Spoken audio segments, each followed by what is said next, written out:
Thank you for asking me to come on. Now, for people who want to know what uncensored is, uncensored's my way to show people, even with learning disability, I can still overcome controversy and reach my goals in life. At the same time, turning myself into a perfect example for people out there, deaf, blind, or in a wheelchair, that you should never label yourself or have people label you, and you should prove to them you can still mount to something. Now, with that being said, it's a half-hour, 45-minute conversation, no time limit. You can say anything you want, curse if you want to. You know, most people don't take advantage of the uncensored part, but... Oh, you want me to take advantage of it? It's up to you. You want to get hardcore? No, it's okay. I mean, if it slips out, it slips out, and we don't have to worry about it. But that's fine. And I like the idea of someone going on the air and saying, "Look, I have issues, and we all have issues, and the whole idea is to overcome those issues and be the best you can be, and then try as hard as you can, and you know." I mean, I would like to play in the professional hockey league. That's never going to happen. I'm never going to be able to play in the NHL. But I could do other things and try to excel in those things. So I think it's great what you're doing. And I think that people should never be labeled, and they shouldn't be. No one should ever say to someone, "Well, you can never do this," or "Get that out of your mind," or "You don't have the skill set." I mean, you should be the one to be able to tell that to yourself, that hey, I can't do this, and I'm going to work on something else. But to sit around and just like be a vegetable and do nothing is such a horrible thing. That's a waste, a major waste. That's true. Now, while we're on the subject, my first subject I want to ask you is: do you think there are a lot of hypocrites out there? Oh, there's a ton of hypocrites. There's a ton of hypocrites when it comes to religion. There's a ton of hypocrites that it comes to, I mean, with everything. I think sometimes even society sets us up in a way to be hypocrites. We're not being honest with ourselves and to other people. I mean, there's many people. Like, look at the mafia, or the mafia, the way that they're portrayed. These guys will go out and they'll kill somebody, all week long. Sunday, go to church, and then Monday back to killing people again.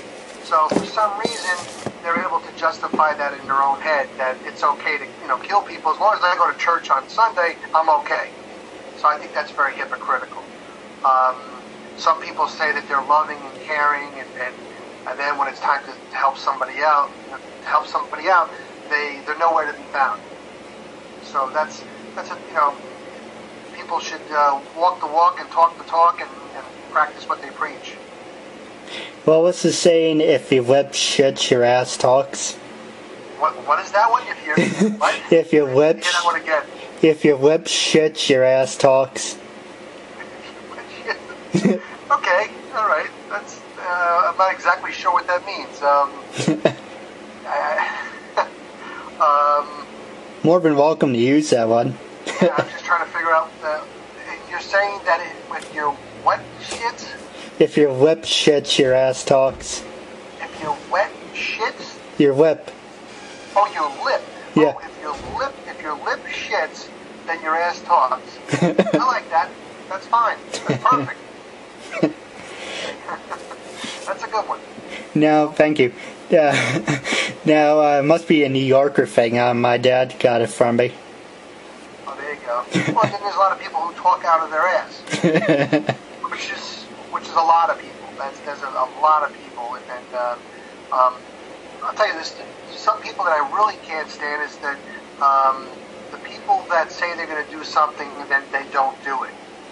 They shouldn't have said something to begin with. If you're not going to follow through with what you say, then don't bother saying it. So, I've always learned from my parents that, your word is your bond. And, but there's a lot of people that are full of shit, and you have to kind of swim through them and just, try to find people that are real, people that are, the kind of people that you think that you are, and you would like to hang out with those type of people because, they say, hey, I'm a decent guy, and I live a good life, I want to hang out with people like that. And if you set your bar really high, of course you're going to be disappointed more often. But I find that to be a little better than setting it so low and then just like hanging out with pond scum. No, that's true.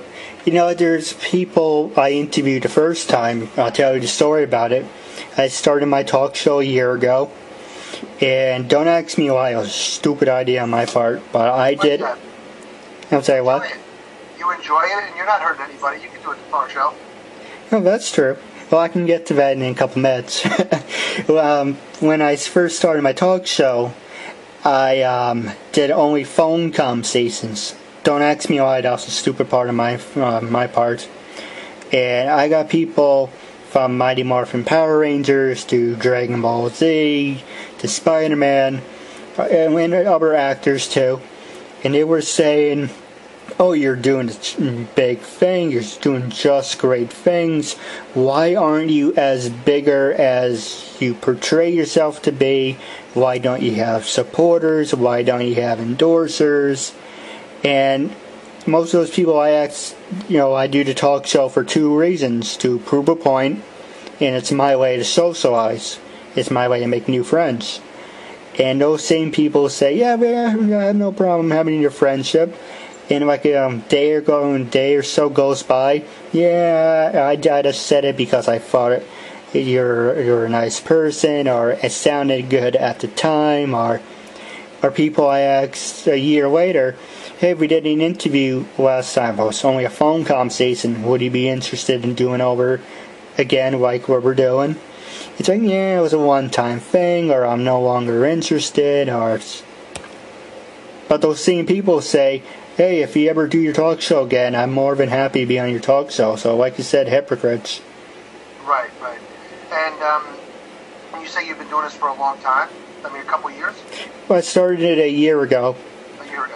That's when I was doing old phone conversations, and Right.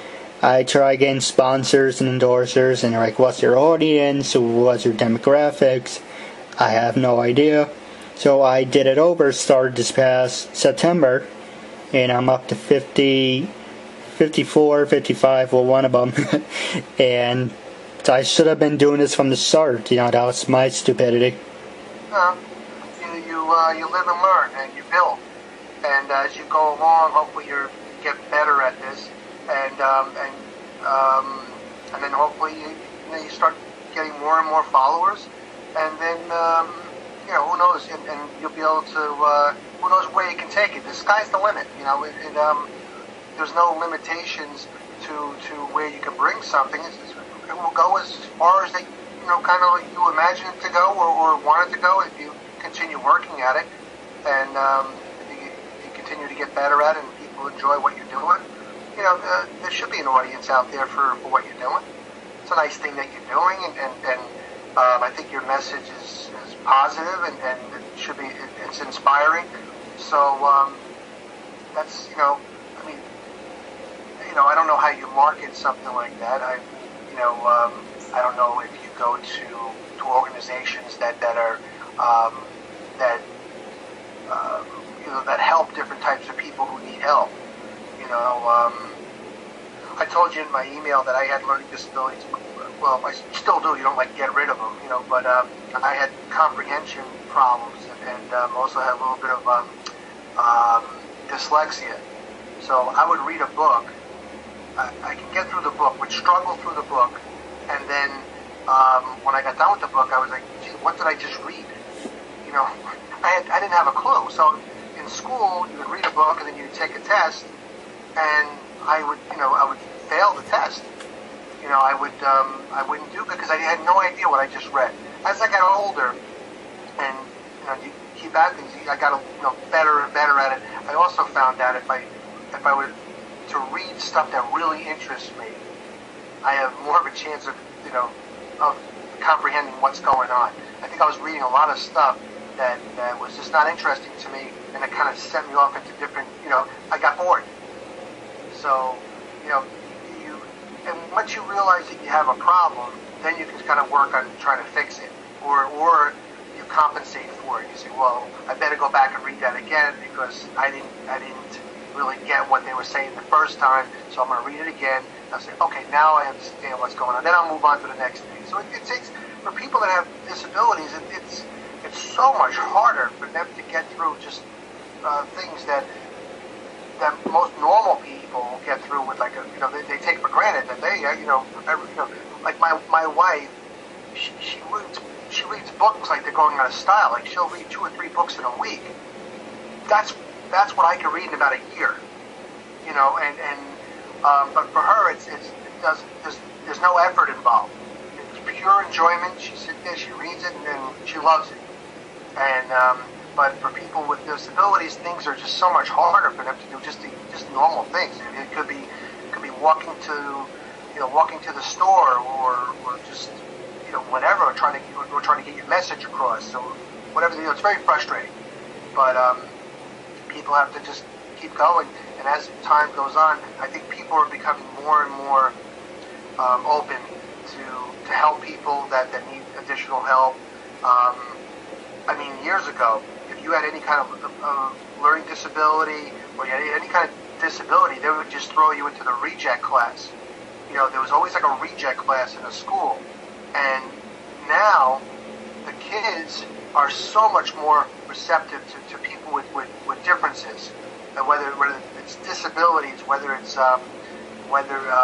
they're gay or straight, or they're this religion, that religion. The kids don't care as we did, and people who are older than us. We were like super uptight about things.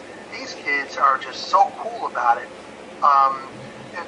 If one kid sees another kid with a hearing aid, they don't care anymore. When we were kids, like, oh, what's wrong with that guy? What's wrong with his ears? What's wrong? And so things in those things are getting better and better.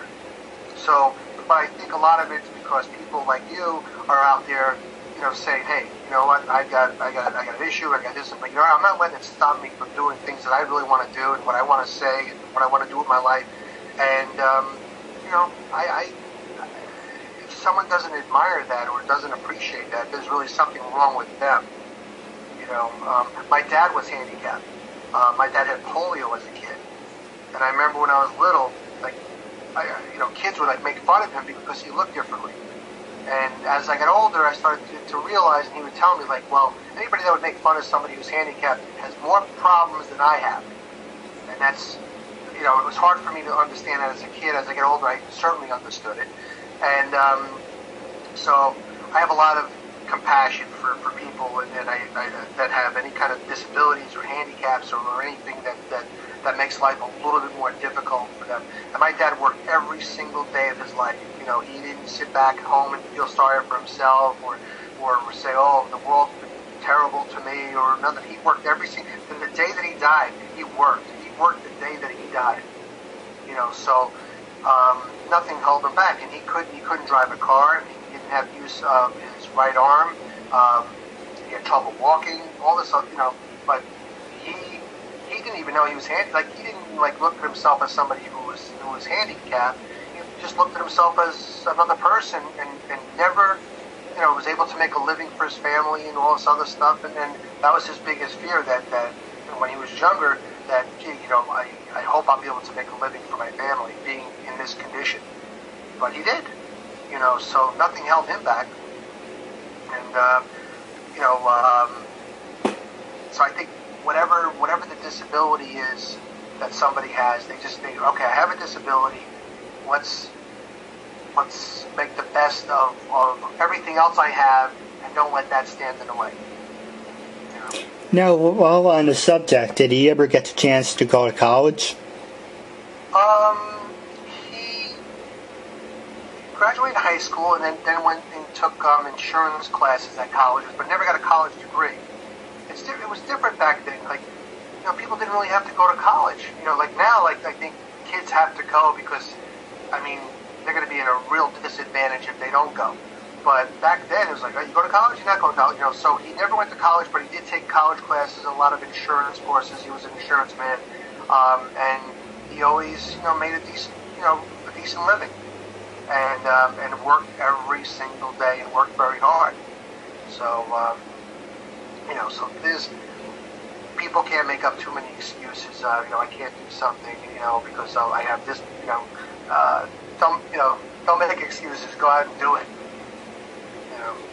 Do the best you can. Now, we're going back. No, I agree with you. Now we're going back to what we're saying about hypocrites. I got a lot of people saying, "Oh, I'm doing the right thing and everything," but not even my own family, is very supportive. They're saying, "Oh, it's a ticking time bomb. He's manipulating people. He's lying to them." But I was upfront with you. I told everyone who I interviewed, it is an unofficial talk show, but I'm trying to turn it into an official talk show.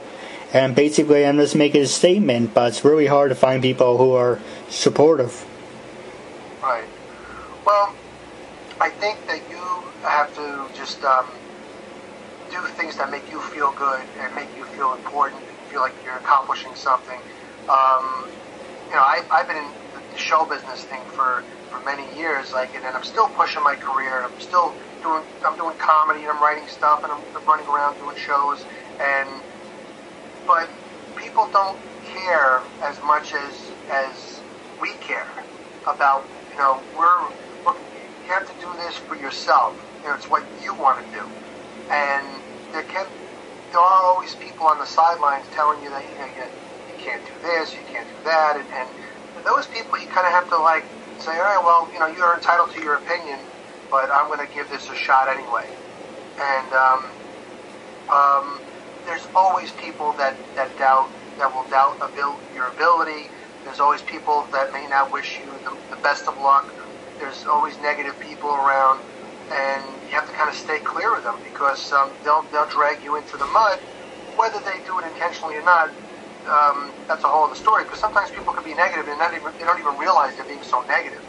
But you have to wean them out. I know I always want the support of everybody around me, all my friends. I want my support of my parents, and my brother, my sister, my wife.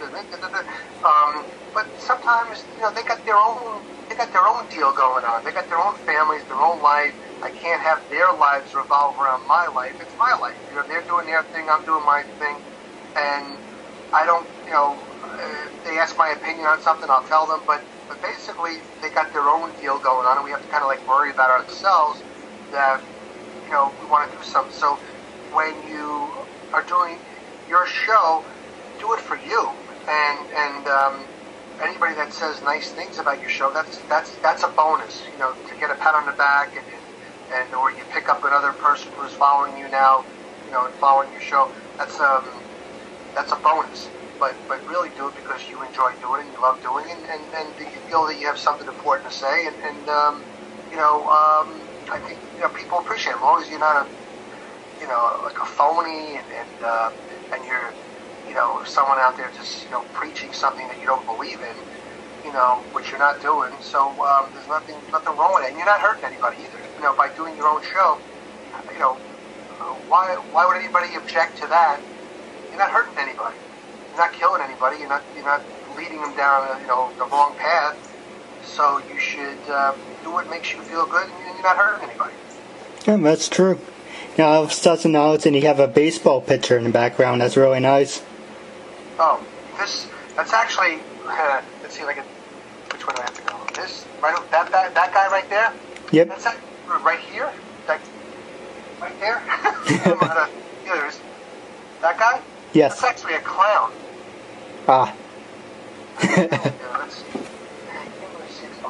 It's I met part of my crazy career was that I auditioned and got a job as playing Bozo the Clown, and I did appearances all across the country. And this guy in the poster there is a clown that did the local Bozo show in Grand Rapids, Michigan. And one day I was online and some artist was selling prints, and they said, "Oh, this is a guy named Dick Richards in Grand Rapids, Michigan." I said, "Oh, gee, I met him," and so I picked up a copy of it. I know it looks like a baseball guy from here, but it's really it's a clown. Do you miss it, or are you happy being a stand-up? I don't miss doing. There was part of it. I like going all over the country and got to see the country, but what I didn't like about it was that it was I would leave on Friday, I wouldn't come back until Sunday night, and it was just it was like many weekends, and I was doing like Kmart stores and amusement parks and things like that, and I was told in the beginning that I was being groomed for a TV show, and that never happened.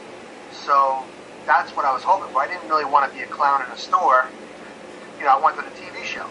So so I did it for a few years, and I learned a lot of stuff. I got to see a lot of stuff, but in the end, it was kind of like, all right, it's time to move on because there's really no TV show happening because Bozo the Clown's popularity was going down, and I knew guys who hosted shows. He had guys all over the country doing local TV shows, and while I was working for this guy Larry Harmon, those shows were getting taken off the air because there's syndication. They could do a show in Chicago and they can have it on like 50 different markets, throughout the country. So they don't need to have 50 different bozos, So it was fun while it lasted. All right, now I have a couple New Yorker. Can I try and do the accent? I'm a New Yorker accent. Are you a New Yorker? My parents were born and raised from the city, but unfortunately, I was born in the suburbs. What suburbs? West Point. West Point? Yep. Really? And do you know where I live? New York? I'm in New York, but do you ever hear of Rockland County? Yeah, my dad used to work down there. Alright, well I live in West Nyack, right in Rockland County. And I'm like 20 minutes from West Point. Yeah, if you're ever interested in hanging out, just give me a call. You still live up in there? You still live in Orange County? Yep, I was thinking about working at Woodbury Commons. Okay, I have a friend that works there. Yeah, I pass by there all the time. It's quite a place. It's amazing that we're not even that far away. That's incredible. So you're not too far from the Bear Mountain Bridge. Right. Right. Yeah, I'm a Rockland County guy, so I'm not even that far away. I didn't know what part of the country you were from when I got the email. I had no clue. I didn't realize you're so close. I used to work over at the North Face for the longest time, but I had to leave at a long story. I got sick but basically what happened was they hired me knowing that the fact, well, I can always edit this part out. They hired me knowing the fact that I had a learning disability and I was one of their best employees.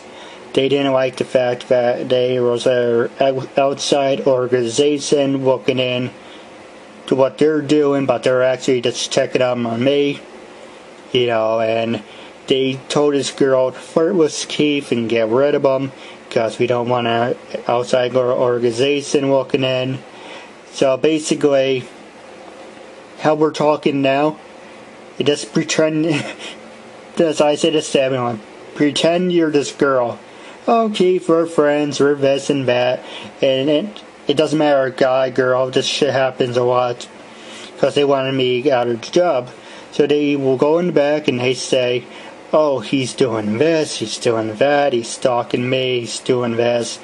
Then I will go back on the sales floor, oh, we're just fucking with you, we're having fun with you, don't take it so personally. And unfortunately I was affecting my health. I developed severe panic attacks and social anxiety.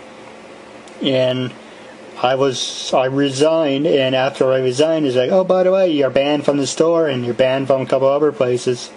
So I hate Woodbury Commons. Well, do you think it's because people don't understand other people with disabilities? They just don't get it? Is that part of it? Maybe. I mean, because I've heard things like that before, where somebody's working and because they're not accustomed to being around somebody with a disability, they always feel really strange about it. They feel uncomfortable. It's like when somebody comes out and says, "Oh, I'm gay," and everybody's like, "Oh, whoa," they didn't know that person was gay, and now they don't know how to act like a normal human being. The person's is a human being. they don't want to be treated special. Nobody wants, they just want to be treated like a normal human being, like you treat everybody else. But sometimes people get very, very uncomfortable about somebody who's different, and it kind of, they don't, and also sometimes when people have a disability, they may not get their message across as well, and those people may misinterpret what you're trying to say or what your deal is, and so that's a shame. They should have a little bit more compassion, and understand, and not make a big issue over something that's probably minor. If somebody has a problem with you, they should say, look, Keith, I have a problem because, every time I go to the bathroom, you're staring at me, like, that's a legitimate, to say, okay, fine, I won't stare at you anymore, or I'm not staring at you, like just talk it out with somebody and not make a big deal, but sometimes people don't know how to confront people who are different, and different in any way. It could be white, black, it could be a learning disability, it could be they're gay, they're straight, they're Republican, Democrat, this and that, people, they just don't know how to deal with other people that are different than they are. But that's, I'm sorry that didn't work out for you. So where do you work now? Do you work? No, I don't. No. Like what I told you with the, well, I'm looking for a job actually, and I'm hoping this turns into one. But, because I haven't worked in 10 years, it's kind of hard to getting back into the rhythm. Right. Did you go to college? Well, that's why I asked you if you went to college, because I was going to ask you, compare the education you got and I got. Basically, well, if you don't mind, well, what type of education did you get? Well, I graduated high school, then went to college, graduated college, and then I went to different performing arts schools and things like that. So, but my parents gave me the option of whether or not I wanted to go to college, because they knew that during school that I struggled, really hard just to get out of high school. It was a real pain in the ass. Like, it was just a lot of work, and they said, look, you don't have to, if you don't want to go to college, you don't have to go to college. You've been through enough. We're glad you graduated high school. And I said, you know what? I really do want to go, because I've seen some people that I didn't really admire all that much, and I saw them graduating college, and I'm like, man, if they can do it, I can do it. And and I did. So I'm glad I did. I mean, it was and I didn't.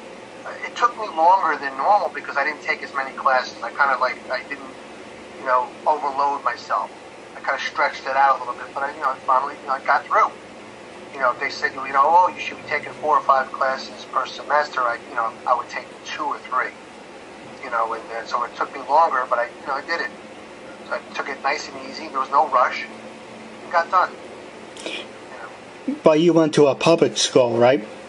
Yeah, I went to public school. Yeah, I went to Clarkstown South, which is in West Nyack, and then I went to Rockland Community College, and then I was in Second City, and I did this dramatic arts place in New York, and I just took all kinds of comedy classes, improv, and writing, and stuff that I really enjoy, the comedy stuff. So that's then I had that was right. Sorry about that. that was in my wheelhouse. I just wanted to learn comedy. So answer the phone.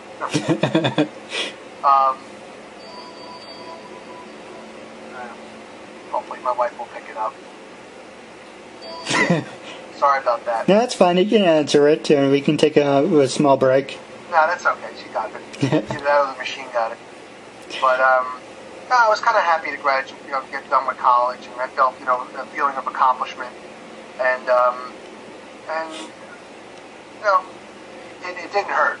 And it was actually in college. There was a couple of classes that in order to graduate, I had to take that I didn't want to take. And there was one class particularly that I was like, I don't want to take this. It was a poetry class, and I'm like, I don't want to do poetry. That's going to be lame. I don't really care. And I ended up taking it, and it was one of the best courses I've ever taken, because the guy who was the professor was an actor. He was a poet, and he knew all the other poets that we studied. So he during class he would say, well, this guy, let me tell you about him. I went camping with him, and this guy's he's a pervert. This guy's a nut. This guy's an alcoholic. This guy's a drug addict. This guy's this, and he had really interesting stories to tell you about the other poets. So now you're reading their stuff, and then you also knew background of the person, so you can understand it a little bit more. And what was also cool about the class is that you couldn't get anything wrong because it was all up for interpretation. So whatever you got out of it, you say, well, this is what I got out of it, and they say, well, that's interesting. So there was no wrong answer. So I love that. I love when there's no wrong answer. Whatever you say, oh yeah, that's fine. That's what you get out of it. That's fine. So that was cool. Well, the reason I asked you your education and compared the two, basically I was pushed along. I got promised that saying, oh, we all know, blah, blah, blah, your son has a learning disability, but we promise after the 4 years he will be a functional person of society. A functioning member of society? Yep. And basically, from day one, go sit in the corner and read a newspaper. Wow. So I was basically... What kind of school was this that told you to do that? Well, I tell you the name off the air, but it's basically, it was a public school. It is in Central Valley, New York. There's a little hint right there. Yeah. And it's basically... The difference would be from you went to a public school, right? City school, right? Well, it was, I'm in the suburbs too, like you, but they shouldn't have been able to get away with that shit. I don't think they can get away with that right now. If they did that now, that person who told you to go, sit in the corner or don't worry about it, whatever, they would probably fire them, immediately. There's more services now for kids who. My sister has a son who needs special. He's also has disabilities and he needs special services and things like that, and he's getting them.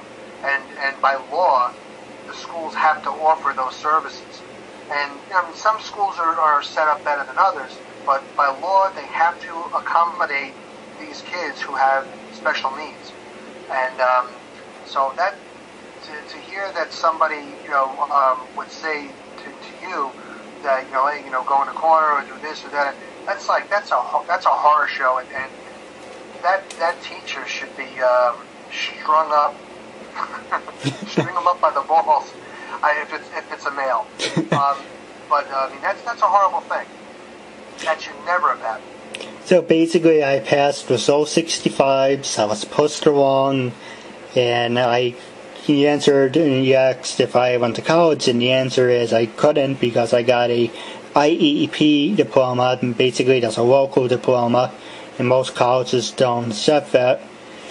And basically my school was a rich, snobby country club. Basically, if you had money, you can do whatever the hell you wanted.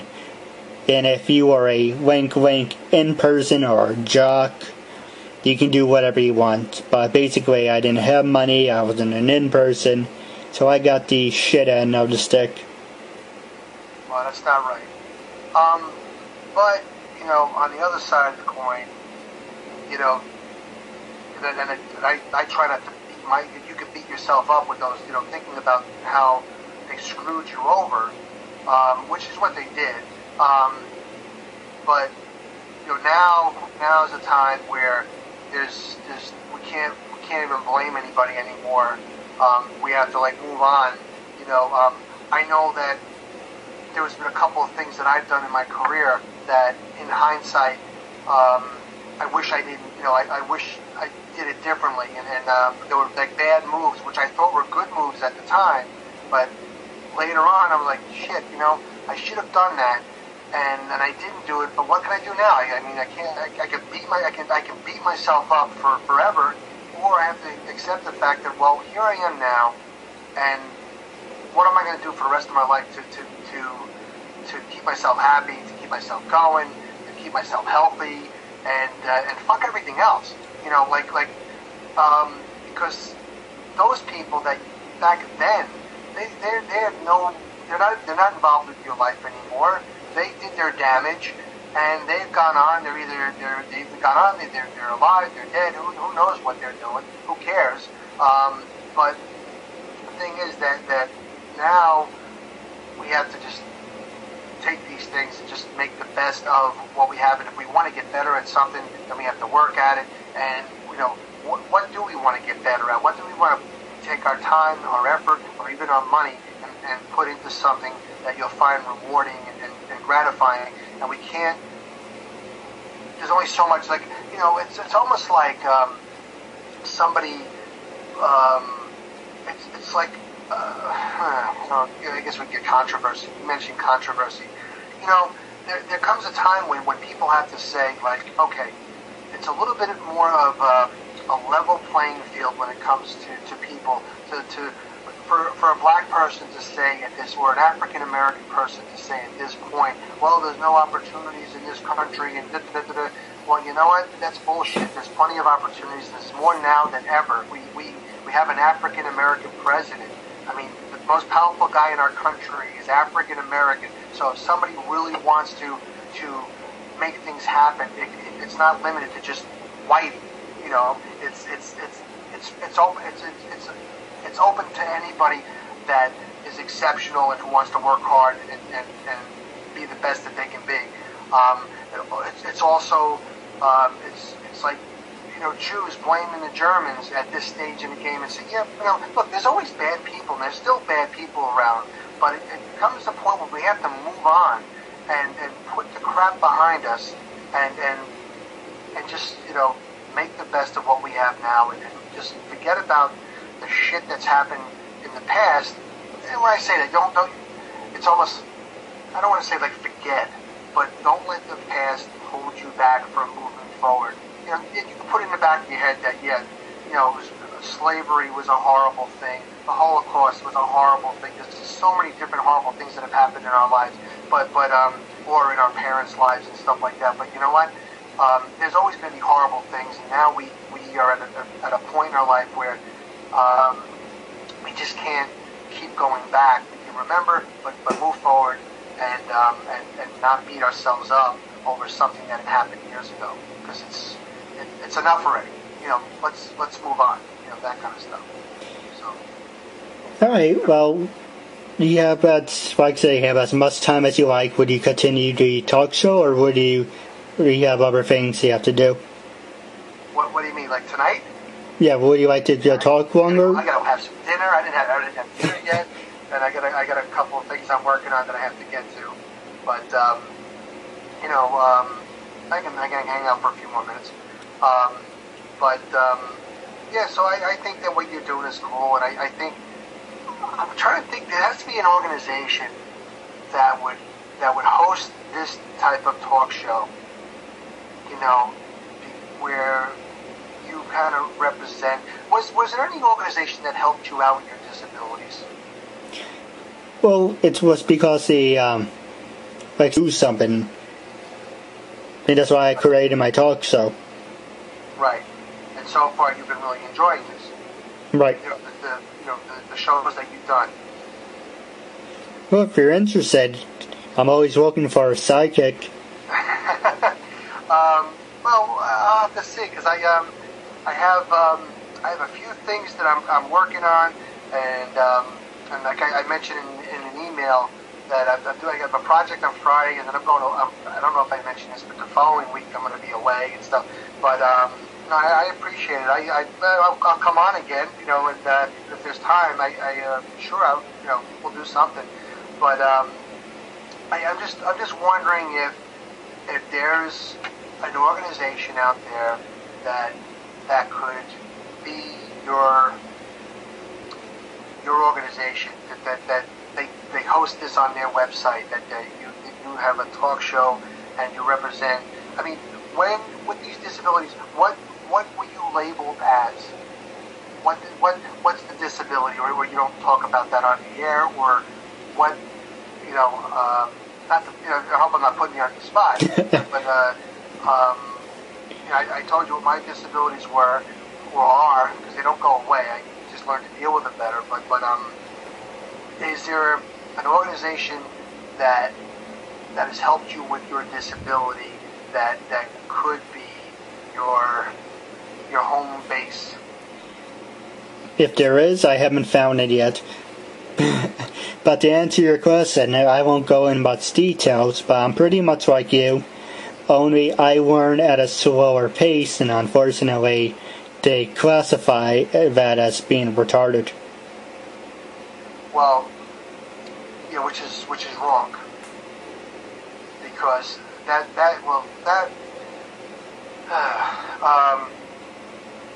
label is difficult. That's because there's so many different degrees. There are people that are retarded that cannot do anything. And so that, I find that hard to believe that was a label that was thrown your way when they could say that, he's a slow learner, he's slow, he's this, he's that, whatever it is, but to just label somebody as retarded is I don't know if that's doing them any justice. I mean, on the other hand, if the label, it can help you, then you say, well, yeah, if that helps you get services or it helps you get to where you need to go, and you say, well, that's what I'm labeled because that's going to help me. Because that's something like in schools, they say, well, this person's classified. They classify them as something, and that helps them get different services. So so the parents kind of fight to get their child classified so they can get services. So if the parents say, well, this child's retarded, so that he's classified as that, so now they can get him services. But that's a whole, there's I don't know. I don't think you're retarded. I don't think that is that. Does that word sit with you? I heard it all my life from people I went to school with and people close ones, but that's tuning out after a while. It isn't my karma. Right, but you think there's a better word for what you are? Good point, but I don't know. I just gifted. There you go. Or they sort of have special needs. There's when they say, well, he's special, sometimes that means the same thing. I don't know. I think they think everybody's different, and I think their disabilities are different. You drive a car. No, I am unable to. And why can't you drive a car? I guess it's two reasons. I guess I feel I would be an accident waiting to happen, and I wouldn't feel comfortable doing it. Okay. Well, then don't do it. As simple as that. You don't feel comfortable, don't do it. So when you need to get to somewhere like Woodbury Commons, how would you get there? I'd take like a bus or a taxi, usually taxis. Yeah. Interesting. And your work cut out for you. But,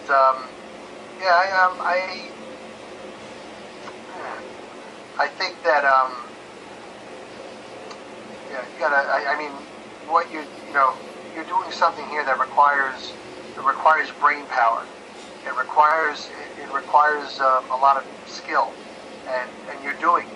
And not anybody can just Skype and set things up and email people and make appointments and do this. That's functioning.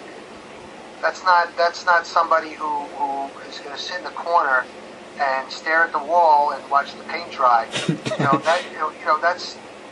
That I feel really bad for somebody. That's somebody who's institutionalized and they can't function at all. But you can work. You can So that's that the word retarded is. I've used it in a joking manner, but then not offense. Like I say, well, that's retarded. But not even as calling somebody, well, you're retarded. Like that. I use it in a joking manner, and sometimes it is offensive. But long as once again, if you say something and nobody's hurt by it, then you're okay. But if you say something to somebody and they're hurt by it, then what you just said is wrong. It's bad because you just hurt somebody. Well, some people don't use the word retarded. The new term is retard. Retard. Yeah, Zach Galifianakis from Hangover. Hangover. Retard. He's a retard. No, see, I laughed at that. You're laughing at that. So that's. Now you found that funny. Yeah. He's a retard. You can't take things too seriously. Good. You should. Now you saw The Hangover. Right. And you loved it. The first one, it was. Right.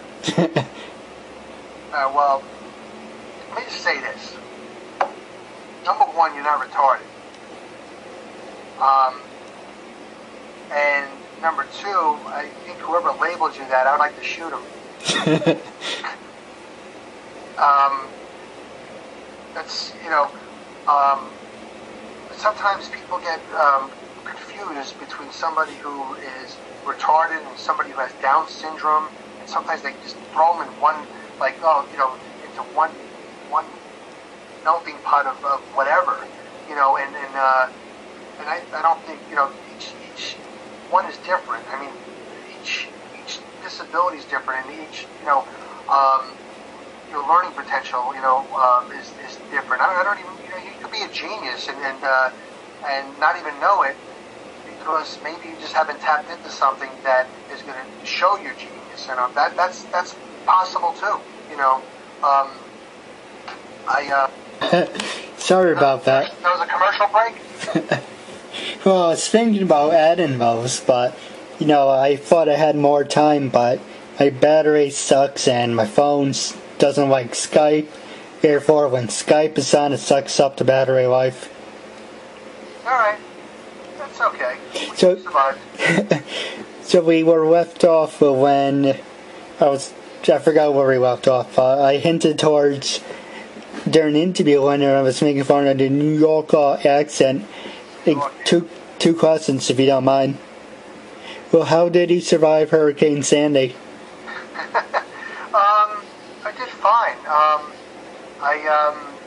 My house didn't even nothing happened. I'm on a hill and I'm not on the water, and so a couple of trees fell down, and I was really go out there, chop them up, and get rid of them. No problem. How did you do? Did you do okay? You're closer to the water than me. Well, like I said, we're similar. I'm on a hill as well. Only there's a lot of trees down, and there's a power pole up the road where I do know now we get our main power from. That was snapped in half, and it took 13 days for Orange and Rockland to fix it. Yeah, and then there were people that took even longer to get that power back on. What I did do is after, I think it was right after that hurricane, we decided that we were going to get a generator that hooks up to the house, and we didn't really want to, but we said, if our weather patterns are going to keep getting crazier and crazier, which they are, this is going to happen more and more often. So we decided we would splurge and go out and get a generator that starts up automatically when the power goes out in the house. So we're ready for the next one. God forbid. What was the second question? The second one was how you feel with those two idiots that brought back the the African disease. Wow. I don't know enough about it. They brought it back intentionally?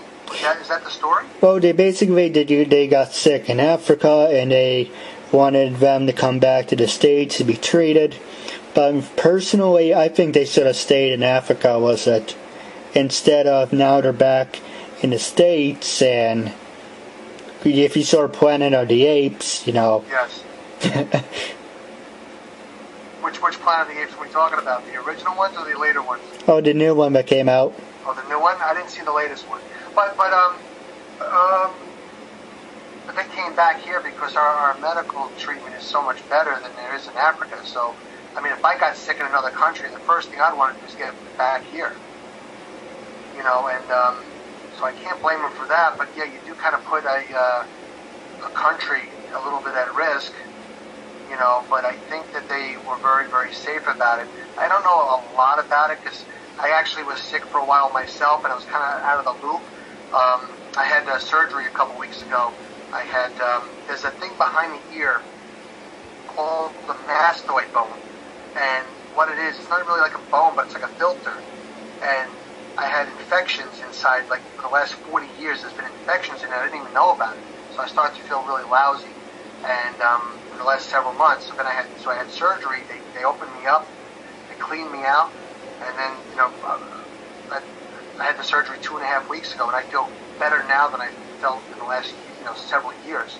But I'm just, the point was that I was that we live so close to New York City, and that's where I had my surgery, that if I was somewhere else, I would really, that's one thing great about living around here, is that we're so close to New York City, they're the best hospitals in the world, so I can understand if somebody's in another country and they get sick, they want to get out of there and you know, get to where they get the best medical treatment. That's right here in, you know, the United States. Oh, did he go to Columbia?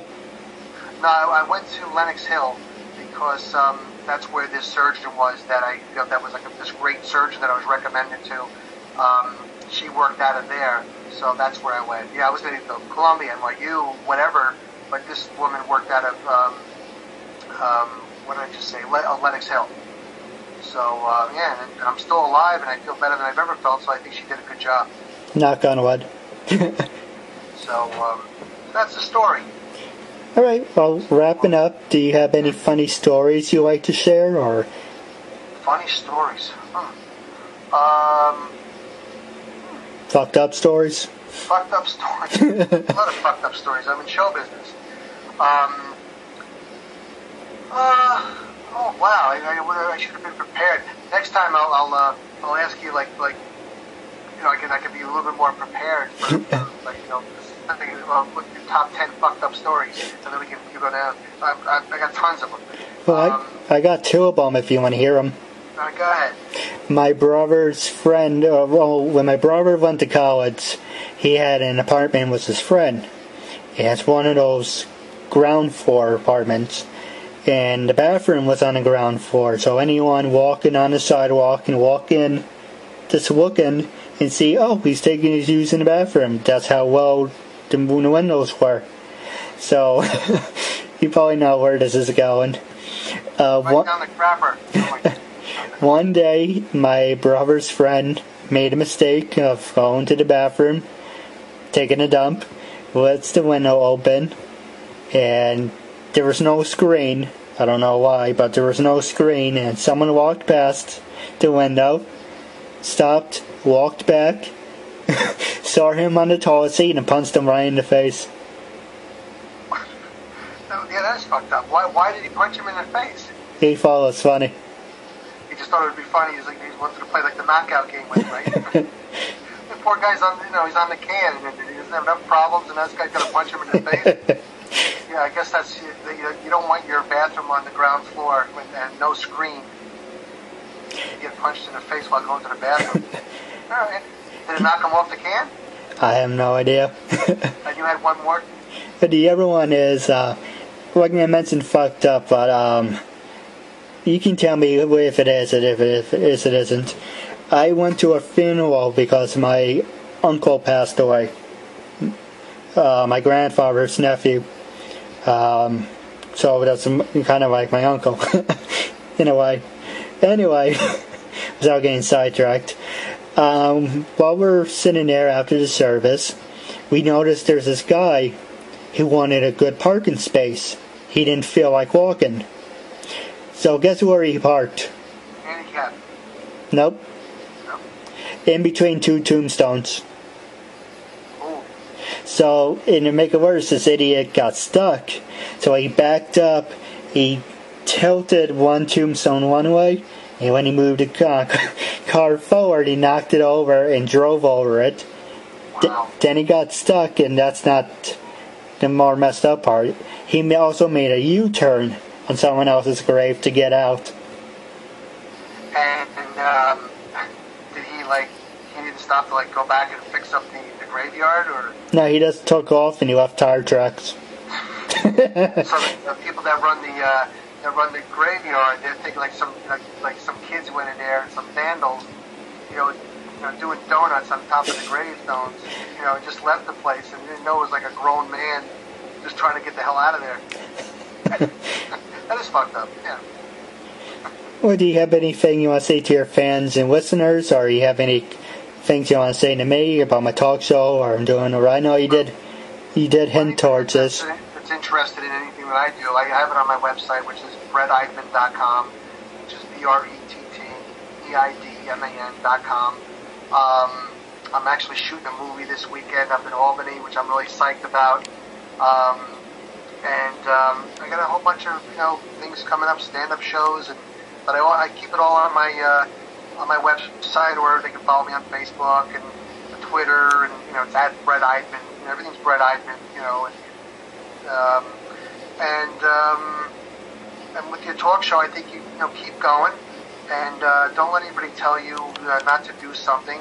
And if they do tell you that, tell them to fuck off and mind their own business. And that's it. Stay positive, and don't. Enough with the retard word. That doesn't work for you.